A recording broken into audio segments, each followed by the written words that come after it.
安倍さん自身も台湾有事は日本有事、ここで有事ということの意味がよく分かりませんけども、それがやはり戦艦を使ってですね、そして、武力の行使も伴うものであり、危機事態になりうる、ケースであると。台湾有事就是日本有事，日本有事也会是台湾有事。大家好，我是宇说。最近中国与日本的关系真的是降到了冰点。中国政府不仅呼吁民众近期不要去日本旅游，甚至还宣布要展开大规模的军事演练，来隔空呛声日本。外界就在担心中国会不会祭出限日令。而引爆这一切的导火线，竟然是因为日本首相说了一句关于台湾的话。这句话到底多严重呢？为什么会引起中国这么大的反弹？而这场风波对台湾有什么影响呢？今天我们就一起来聊中日关系恶化的事件吧。影片开始前，大家可以先帮我订阅这个频道哦，你们的订阅是我做每一部影片的动力。这整件事的起因是在11月7号，日本首相高市早苗在众议院接受质询的时候，抛出了一枚震撼弹。他说，台湾有事可能构成日本的存亡危机事态。这句话代表什么意思呢？根据日本法律，一旦出现这种情况，日本自卫队就可以在政府授权下直接进行军事部署，参与军事行动。你也可以解读成，如果未来中国真的企图武力夺取台湾，那么日本就有可能出动自卫队介入。这可是日本政府第一次在国会里把话讲得这么直白。过去历任首相遇到台海问题，通常都是打模糊仗来避开这个议题，但是高市这次直接表态了，等于就是摊牌告诉大家，如果中国想动台湾，日本自卫队可能就真的会出手。想当然了，这番话一出，北京那边的怒火瞬间就炸开了。高市早苗表态之后，中国外交部第一时间就发布了声明，强力谴责高市干涉内政，挑衅中国的主权，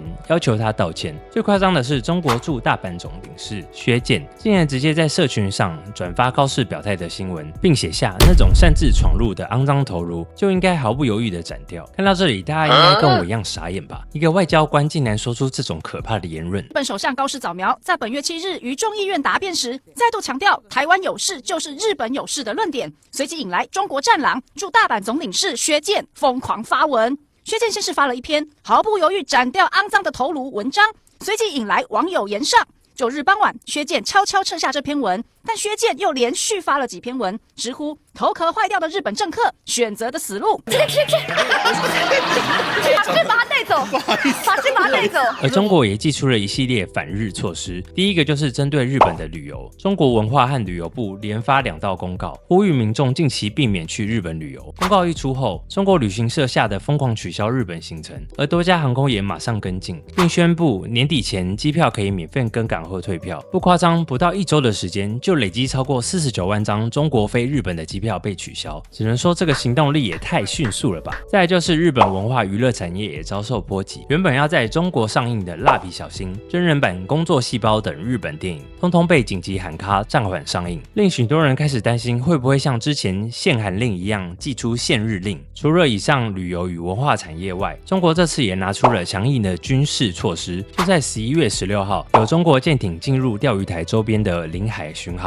紧接着，中国海事局也宣布了对黄海中部与南部分别进行3天和8天的实弹射击演练。这种高度密集、大规模的对日军事行动，摆明了就是在警告日本，我们的枪口已经随时在瞄准你们了。而经过高市早苗的表态之后，不少中国民众也支持政府的反制，网络上掀起了一波反日狂潮。像是刚刚提到的中国驻大阪总领事薛健所发表的斩首论，不少中国网友都支持他的这番言论，只能说不分是非对错的盲目支持真的很中国。咱们的薛健总领事，您在大阪还好吗？您可一定得好好的保护好自己，祖国14亿人民都在看着，谁要敢动您半根指头，我们绝不答应。对于政府的旅游警告，则不少中国网友都非常支持官方的决定，甚至有网友拿北缅来比喻现在的日本。国家都提醒了，不要去日本，不要去日本旅游，有些人他就是不得听了啊！就像前段时间让你们不要去缅北，那个新闻也在报道，网上也有很多视频，有的人他就是不听，跑过去就把你打得鼻青脸肿的。国家提醒你不要去的时候，你不听那你怪得了谁？最近啊，日本那个右翼反华分子在那个游行在示威，你跑过去嘛？你以为在大街上全都是小仓优子，全都是苍井空饭岛爱啊？不是啊！那些反华势力，那些右翼分子坏得很，说不定搞出什么出格的事情，你又在那里哭，你看谁理你？你看谁来救你啊？你这就不听了。看完后真的充满问号，完全验证了中国民众活在自己的世界里。还有不少网友觉得官方的反制手段还不够强硬，希望政府能全面停止日本产品的进口。结果中国官方还真的禁止了日本水产品的进口，造成日本172间业者受到影响。其实早在2023年，中国就因日本排放福岛核处理水而禁止日本水产品，直到今年6月才逐步开放，没想到几个月又再度全面禁止，真的是一波三折。你们都吃些什么呢？也许现在是吃日本料理的好时候了。你看看这一盘日本料理，这个是台湾的花枝，这个是来自日本北海道的干贝鹿儿岛的丝鱼，你看完整的一盘。那这个是台湾蛋所做成的日本玉子烧，充分展现出台日坚固的友谊，敬请大家多多享用。而日本人对这次的事件反应较为分歧，在政治方面，比较强硬派的议员都对高市的表态表示支持，认为这样能断开对中国的依赖；而比较温和派的议员则是对高市的说法感到担忧，认为急于表态会让日本陷入危险。根据共同社发布的民调结果，如果台湾遭受中国武力攻击，有 49% 的受访者支持日本进行军事干预，有 44.2% 表示反对，几乎呈现两极分化的状态。在旅游方面，尽管各种退票潮，日本网友则是对此欢呼，在社群上贴出街道空荡荡的照片，直呼少了中国人后，日本竟然变得这么空旷，甚至许多人都表示感谢高市，让中国人消失在日本的街道上。而中国官方呼吁不要去日本后，这也使得韩国成为中客的旅游替代热门景点。不过韩国的舆论则是大力反弹，不少韩国网友直言不欢迎中国旅客，甚至还说韩国也没什么好看，拜托别来。只能说中国人真的是各国旅游景点的黑名单呢，真的非常好笑。脱下裤子在人来人往的街道上当众解放，可以看到当时还有其他民众在等红灯，疑似大陆游客的荒唐行径全被录了下来。事件发生在南韩济州岛，一个疑似是中国籍的小朋友直接当街便溺，旁边的民众很错愕，立刻拿起手机录影举报。 경범죄처벌법 등에 따르면 길이나 공원 등 공공장소에서 대소변을 보면 10만 원 이하의 벌금형 등에 처해질 수 있습니다. 游客失礼的举动还不止这一桩。 这名满被刺青的男子裸着上半身在济州岛逛夜市。根据韩联社报道，他疑似也是大陆观光客，裸上身逛街的行为被当地人认为不文明。 상반신을 노출한 여름철 남성 패션, 베이징 비키니라고 부르는데요. 2008년 베이징 올림픽 당시 비문명적이라며 집중 단속하기도 했습니다. 大陆抵制日本观光，旅客退掉日本机票改飞南韩观光，不少南韩网友却不领情，纷纷在网络上留言：韩国其实也没什么好看的，拜托不要来，只欢迎有礼貌的观光客。如果连维持秩序都做不到，那先不要，哀求大陆旅客别来了。陆客各种脱序行为在南韩引起反感，网络掀起一股厌中潮，还有南韩网友说：“我们干脆也来学日本，台湾有事好了。”想哭了。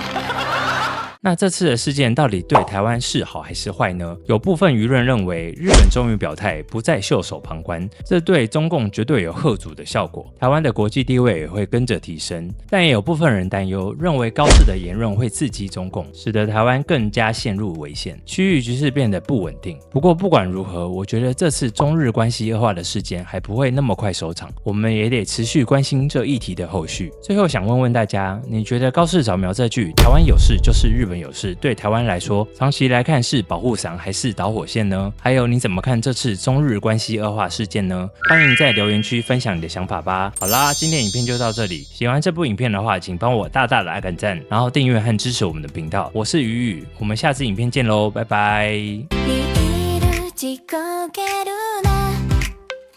뒤에 줌마이 캔 바이 스르나